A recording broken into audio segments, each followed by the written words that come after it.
అండి నమస్తే అండి. అమ్మమ్మ నాయనమ్మ ఛానల్కి స్వాగతం అండి. ఈరోజు మీకు నేను ఒక మంచి ఐటెం చూపిస్తాను. నాకు అసలు చెప్తుంటేనే నోట్లో నీళ్ళు ఊరిపోతున్నాయండి. ఆ టేస్ట్ చూస్తేనే అసలు ఆగట్లేదన్నమాట. ఇదిగోనండి, కొత్తిమీర నిలవ చట్నీ అండి.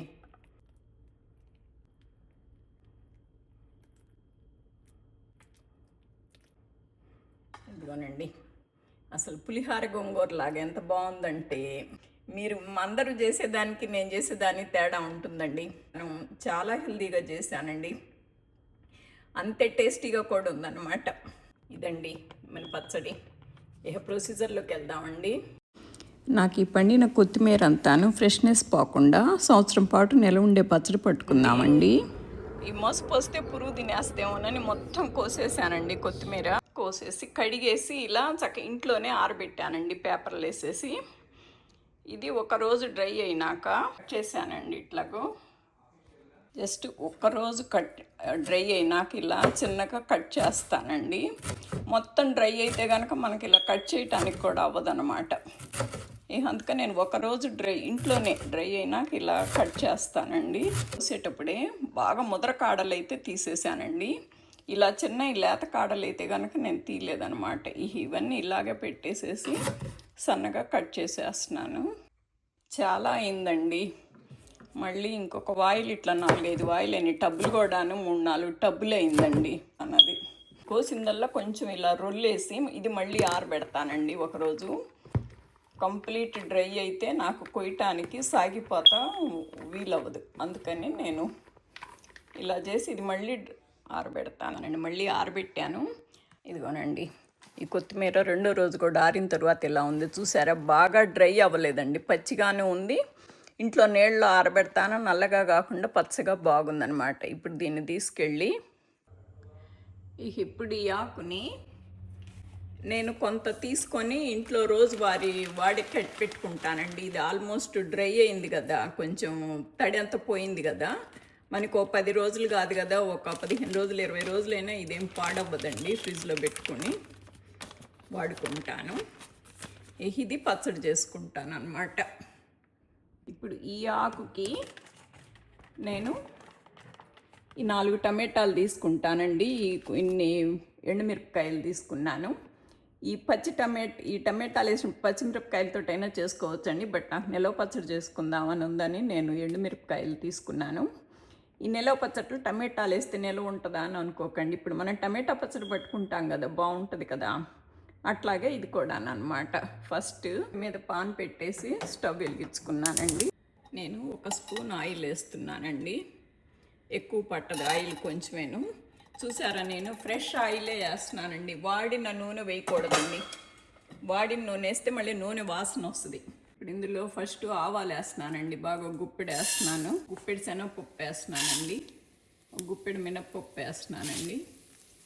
కొంచెం జీలకర్ర వేస్తున్నాను. కొంచెం మెంతులు వేస్తున్నానండి. ఇందులోనే ఈ ఎండుమిరపకాయలు కూడా వేసేస్తున్నానండి.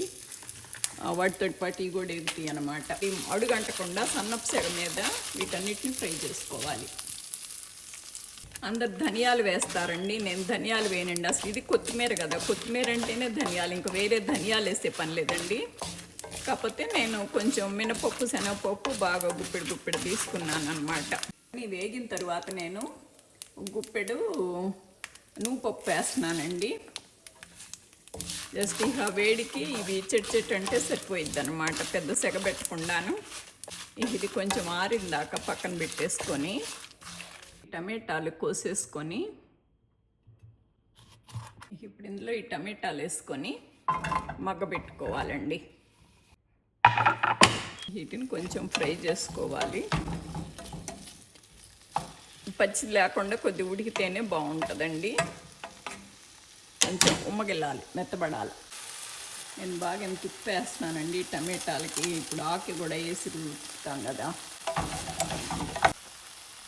కొత్తిమీర కూడా వేసేసి కొద్ది మగ్గబెట్టుకుందామండి. ఆల్రెడీ ఇది నీరేమీ లేదు కదా, పర్లేదు. ఇప్పుడు దీన్ని మూత పెట్టి మగ్గబెట్టుకున్నా పర్లేదండి.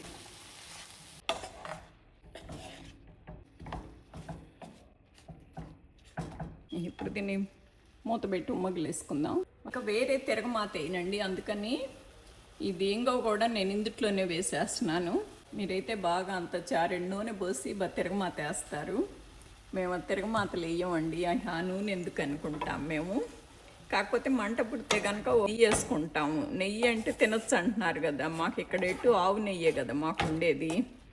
ఈ వెల్లుల్లిపాయలు కూడా 4 వేస్తున్నానండి. తిరగమాతలో వేస్తే బాగానే ఉంటుంది. నేను తిరగమాత వేయను కనుక ఇందులోనే వేసేస్తే కొద్ది మగ్గుతాయి. జస్ట్ ఆ వేడికైనా కొద్ది గుమ్మగిలుతాయి అని వేస్తున్నాను. మూత పెడతాం. ఇది ఉమ్మగిలిందండి, స్టవ్ కూడా ఆపేస్తాను. ఇది కొద్ది వేడి ఆరనిచ్చి మిక్సీ పట్టుకుందాము. మిక్సీ పెట్టేస్తానండి. ఇప్పుడు ఇది ఫస్ట్ పొడి మిక్సీ వేసేసుకొని తరువాత ఇది కలిపేస్తానండి. పచ్చి చింతపండు లేదండి, పచ్చి చింతపండు ఉంటే కనుక ఈ వేడి మీద పెట్టామంటే అది మెత్తబడిపోయిద్ది. మిక్సీ వేసుకుంటే బాగుంటుంది. నా దగ్గర లేక ఇదిగోండి చింతపండు పేస్ట్ ఉంది నా దగ్గర. ఇది నా ఫ్రిడ్జ్లో కూడా పెట్టుకుని మామూలుగానే ఉంటుంది కదా. ఇది 2 స్పూన్లు వేసుకొని చూద్దామండి. ఇది పొడి అయిపోయిందండి. ఇందుట్లోనే ఇవన్నీ మిక్సీ వేసిన తర్వాత వేయించిన మెంతుల పొడి 1 స్పూను, వేయించిన ఆవాల పొడి 1/2 స్పూను వేసి ఇంకోసారి మిక్సీ వేయాలి. నా పచ్చడి సూపర్ టేస్టీగా ఉందండి. కాకపోతే నాకు గ్రైండర్ వేద్దామనుకొని ఏంటో బద్దకిచ్చి నేను మిక్సీ వేస్తే నాకు మిక్సీ తిరగలేదండి. అందుకని ఇళ్ళు కాసి చల్లార్చి పోసాను. నీరు కొద్దిగా వేడెక్కి కొద్దిగా నిలవ ఉండే పచ్చడి కదండి, నాకు ఈ సంవత్సరం ఉంటుంది. అయినా కొంచెం వేడి చేస్తున్నానండి. అసలు ఎంత టేస్ట్గా ఉందో అసలు చూడండి మీరే. అన్నీ కరెక్ట్గా సరిపోయినాయి, ఉప్పు కారం పులుపు అన్నీ. మీరైతే ఈ పచ్చడి మునిగేటంత నూనె పోసి తిప్పుతారు కదా, నేనైతే నూనె పోయకుండా ఒట్టి డ్రై పాన్లోనే అట్లా అంటున్నానండి. ఇక్కడంతా ఏసీల్లో ఉంటామైనా అసలు ఎండతో పని ఉండదు కదా మాకు, అందుకని అరగదండి. అరుగుతుంది బట్ కొలెస్ట్రాల్లా పేరుకుంటుంది అన్నమాట ఆయిల్ అంతా, అందుకని ఆయిల్కి దడుస్తాం. అది మీరు ఎంత చేసినా, ఎంత ప్రొసీజర్లో ఎట్లా చూసినా, ఏం చేసినా కొని చేసే పచ్చడికి మన ఇంట్లో ఆర్గానిక్గా పండించుకునే పచ్చడికి చాలా చాలా తేడా ఉంటుందండి. ఒక పచ్చడని కాదు, కూరని కాదు, ఏదైనా సరే చాలా మార్పు ఉంటుంది. చెప్పాను అనుకోకుండా నా మాట విని వీలైనంత వరకు, వీలు కానప్పుడు సరే వీలైనంత వరకు మీరు ఆర్గానిక్గా పండించుకొని చేసుకోండి. It is my humble request అనమాట. నా ఛానల్ ఫస్ట్ టైం చూసేవాళ్ళు please like, share and subscribe అండి. మీరు సబ్స్క్రైబ్ చేసుకొని మీ ఫ్రెండ్స్కి, రిలేటివ్స్కి, నైబర్స్కి షేర్ చేయటం మర్చిపోవద్దు. Thank you so much for watching అండి. Thank you.